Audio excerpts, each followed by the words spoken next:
Hey guys, in this video I'm going to show you how to add Solana Network to MetaMask. If you find this video helpful, please consider to like this video and subscribe to my channel. In saying that, let's just jump straight into the video.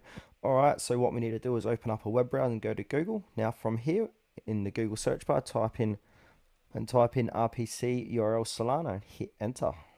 Then from here we want to scroll down, and then where it says RPC info Solana mainnet RPCs, click into that site.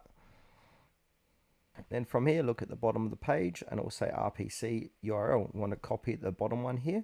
So Control C.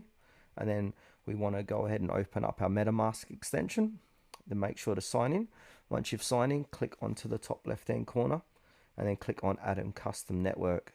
Give the network a name. So I'm going to call this Solana. And then where it says default RPC URL, click into that and then click on the blue Add RPC URL.